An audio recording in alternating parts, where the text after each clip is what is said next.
Hello ladies and gentlemen, Central here. Hope you guys are having a wonderful day as always. Today's video is going to be relatively short because of the two cameras that I was using. Only one of them captured usable footage, unfortunately, but I think the footage is still going to be fairly interesting for some of you. The plan for today's flight was to climb to a relatively high altitude of 10,500 feet mean sea level, which doesn't sound that high when compared to some of the things we fly in simulation. However, when you consider that I'm flying a single-engine, normally aspirated piston airplane, that is a considerable altitude, because you are losing a good bit of horsepower as you climb.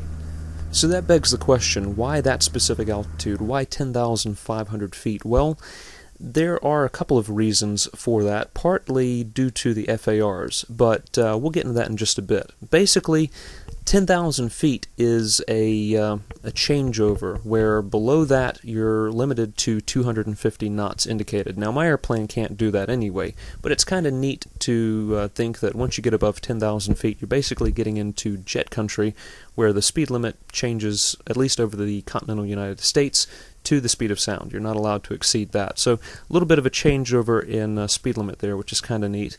The other reason that I wanted to climb up here was just to see how my airplane was going to perform.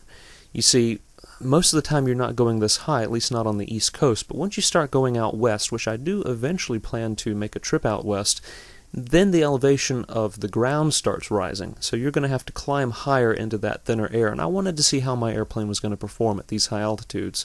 Now, I did also have a density altitude this day of around 2,000 feet, so I was getting into the limits of what the airplane is capable of doing, considering that it is a normally aspirated engine.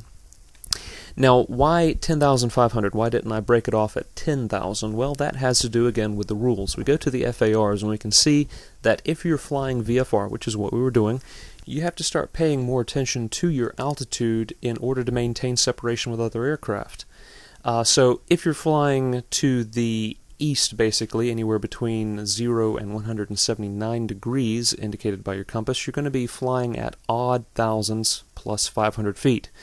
Whereas if you're flying to the west, or headings between 180 and 359 degrees, you're going to be flying even thousands plus 500 feet.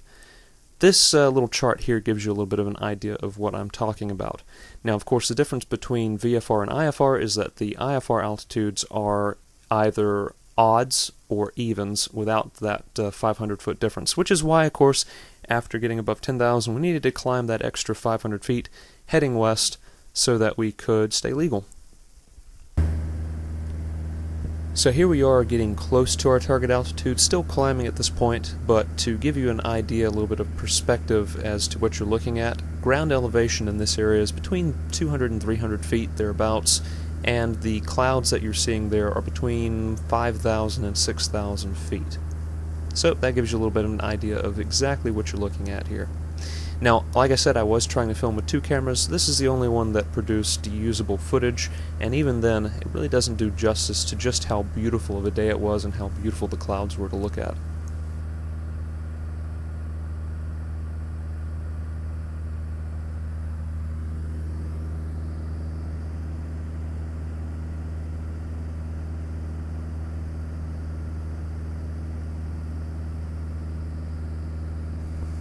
So we're now at our target altitude, and this altimeter is very similar to the one in the P-51 inside of various simulations. The long, skinny needle with the white triangle at the end of it, that indicates your tens of thousands of feet. The short, fat needle, that indicates your thousands of feet. And the long, skinny needle, that indicates your hundreds of feet. So as you can see here, we are at 10,500 feet.